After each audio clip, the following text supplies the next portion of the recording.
It's election night in America as Florida sends 2 more Republicans to Congress. Will it make the House more active in resisting the judicial coup?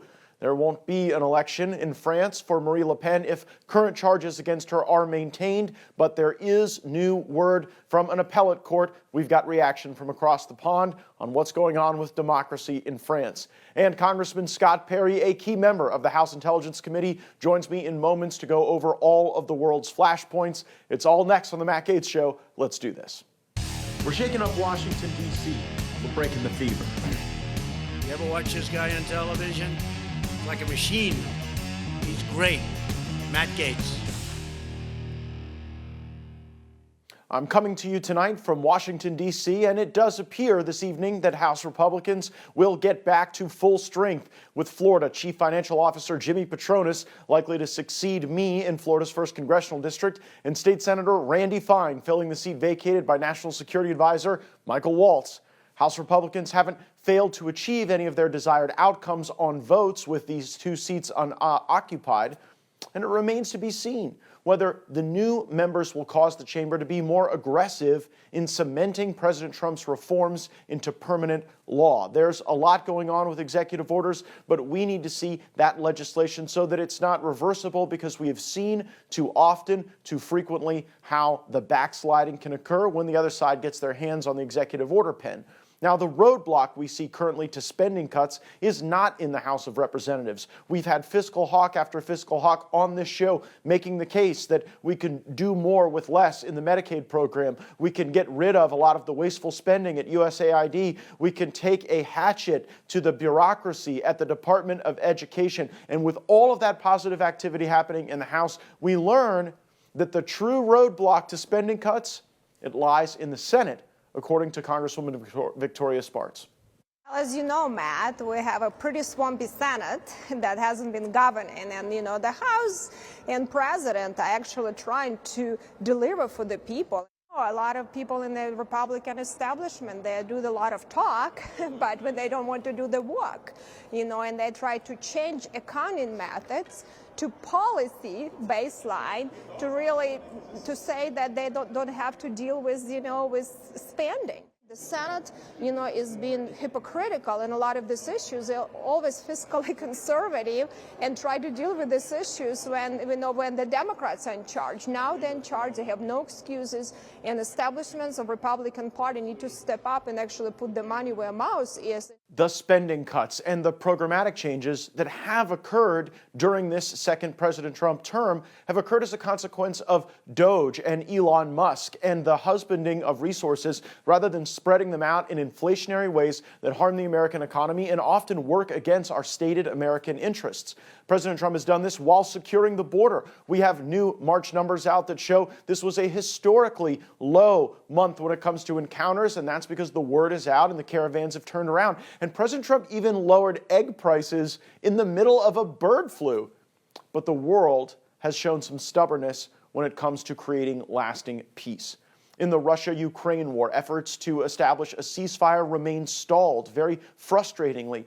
President Trump has expressed concern that President Vladimir Putin may be engaging in stalling tactics, and President Trump has threatened sanctions on countries purchasing Russian oil if an agreement isn't reached. Those secondary sanctions could be crippling. The Kremlin has indicated openness to dialogue, but they've been rejecting the U.S. proposals. Now, those proposals are just to get to an adequate ceasefire, to be able to have a broader negotiation about various concessions that might have to be made on territory or on security guarantees throughout Europe. The ceasefire is what protects the energy infrastructure and allows for de-escalation. That is where Putin is not agreeing to go as of the current state of these discussions. And despite the talks, hostilities are still persisting. Russia was shelling one key Ukrainian city. There was a 66-year-old woman who was just killed in Kharkiv. There are more drone attacks, and Ukraine has targeted Russian energy facilities in their reply strikes in Russia's Bryansk region. Russia plans to conscript 160,000 men going forward, ages 18 to 30, for military service, and they're going to do this by July 15th. That indicates the potential preparation for a renewed offensive on the part of Russia. There are also renewed hostilities in the Israel-Hamas war. After a ceasefire collapsed, Israel resumed military operations in Gaza. Airstrikes targeted areas in northern Gaza with evacuation orders issued for those residents. And then there's the fighting happening in the north. In Beirut, an Israeli airstrike killed at least 4 people, escalating those tensions in that battle with Hezbollah. And ultimately, it's all connected back to Iran. We saw Hamas release a video of a hostage pleading for release after 540 days in captivity. Joining us now to discuss is House Intelligence Committee member Scott Perry. Congressman, I want to start with Russia and Ukraine. It was my expectation that by now we would already be at a ceasefire to negotiate how things were going to sort out with territory and mineral rights, but it seems Putin is the sticking point to get to that ceasefire. What's your assessment of where it lies? Well, I think you're right. Good to be with you again, Matt. And of course, the president wants to solve this. He wants peace. And of course, he's trying to fix another thing that the Biden administration and Joe Biden made a mess of. And so while the president is pursuing it, of course, look, he's got his own detractors with our allies, Zelensky, who proved to be a little problematic in this whole thing. But I think the president is right he's going to have to force Russia to the table, right? They think that they can profit from this war. And I'm hoping that the president, as time goes on, is going to also pressure them to give up their territory. They don't own any Ukrainian territory. They shouldn't be able to keep any of the territory that came from this war. And I think that every day that goes by that they're obstinate about this, that President Trump should push for that as well as other things. So I think that's going to be the answer, but I don't think Putin's going to go willingly. I took particular note of the news that Putin's put word out that he's going to conscript 160,000 more men by the midsummer. Do you think that's posturing to get the best terms for peace, or do you think that Russia's preparing for a renewed offensive? No, well, first of all, I do think it's posturing for better terms under a peace agreement that I think Putin realizes is going to be more and more inevitable as the days go by and sanctions start coming from not only the United States of America, but they're going to be real, right? Germany just took over one of Russia's tankers full of oil under international sanctions. So I think he's posturing for better conditions, but I also think that he does plan to, if the war goes on, to conscript more Russians. Now, 160,000 is a lot. I don't think the war is very popular in Russia because he's pulled people from out of the cities, from outside, not in the cities, is where he's pulled the people from.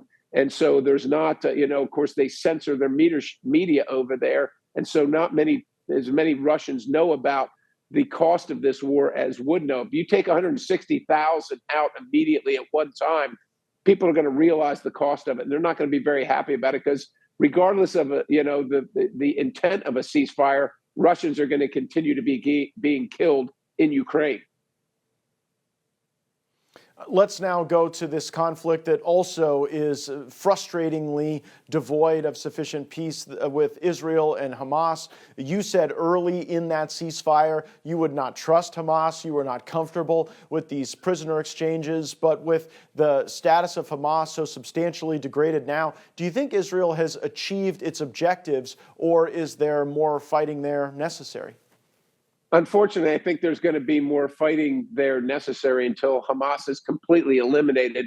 And let's face it, as long as Hamas leadership resides in Qatar, that's going to remain an issue as well. You can't have safe haven for terrorists. And Israel wants to end this once and for all. They don't want to have to continue to endure this. And of course, Iran is involved with their proxies as well. And so Iran is on the ropes now, too, but maximum pressure is coming from there. But look, the only thing that brings the maximum pressure is the always ever-present specter of overwhelming military force. So unfortunately, I don't think we're quite done with the fighting yet. How soon until we get into some sort of kinetic conflict with Iran at the rate they are creating more problems with the Houthis, with Hezbollah, and then their continued support for Hamas? Well, I'm not sure, Matt, that the United States is going to get into a kinetic engagement with Iran. If I bet on anything, I would bet it would be Israel that would be first to do that. And of course, the concern is among other things, the proxies. But the proxies have been degraded greatly. Iran is really militarily on the ropes. The real concern is their proximity or their eventual closeness to being able to deliver a nuclear weapon. And not only the United States, the Western world, and certainly Israel cannot abide that. And so as long as that remains ever present and getting closer because of continued enrichment and enhancement of nuclear material, I think, Israel feels like it's at a decision point. No question about it. Let's bring the discussion closer to home. We just got word before our discussion that the House of Representatives would not have any more votes this week. We know folks are hard at work on this budget reconciliation legislation. I know you're one of the actual fiscal hawks who wants spending cuts and programmatic reform. What's your assessment of the legislative work product thus far on the reconciliation bill? Well, the House's bill is it's tepid, but it's the best we've ever produced. And, in a 2-seat majority, it's still difficult to even get tepid things. So I'd say it's pretty good based on the majority, the slim majority we have. I'm concerned about the Senate product where we, every 100 days add $1 trillion to the deficit, and they've pledged to save a whopping $3 billion in the face of, $37 trillion and rising in debt. So I'm concerned about that. That's not going to work in the House of Representatives and for the American people, for that matter. They sent Donald Trump to be the president to make fundamental changes in our fiscal situation so we quit bankrupting our citizens and bankrupting our country. The Senate plan doesn't do that. So we're going to have to see if they can buck up and do a little better than that, or actually a lot better, or it's not going to work over here. Oh, that's very interesting. You actually think that there is not a meeting of the minds now on those top lines between the Senate and House budget negotiators? Well, yeah, Matt, I don't think there is now, but I think there will become one. Look, we've got to get this reconciliation done, but we have to commit that we're actually going to save some money. And look, I know it's difficult in the Senate. We have a 2-seat majority and they have a 3-seat majority, right? So it's not much better there. But they say they need some flexibility, so they can only cut $3 billion. Well, the House of Representatives committed to a minimum of $1.5 trillion. We'll grant them some flexibility, but not $1.5 trillion of flexibility. That's not appropriate. No, that seems to be what the last crew was up to. Yeah. Final question for you, Congressman. Tomorrow, they say, President Trump has said is our Liberation Day. He's going to announce a major tariff package. What are you telling your constituents to prepare for with the rollout of tomorrow's tariffs? I'm telling my constituents, first of all, to let's just take a breath and see what it is, first of all. And then second of all, that I think this president is looking for fairness. So if Canada charges us 300% tariff on something like cheese or lumber, then I think you can expect the same thing from the United States. Whatever other countries have been, and our allies, by the way, many people say, well, how can you do this? These are our allies. Well, our allies have been charging us these tariffs for decades upon decades, some in the hundreds of percentage points. And so I think the president is looking to level the playing field and make it fair. And I think that's what you're going to see with some considerations to some countries that, we need to maybe provide some deference to, that maybe they don't produce something because of where they are on the globe. They simply can't produce certain things that grow in different climates and that kind of thing. But I think you're going to see reciprocity. You're going to see a leveling of the playing field. Congressman Scott Perry, thanks so much for joining us on the program. Well, thank you, Matt Gaetz. Great to see you. We miss you here. Miss you too, buddy.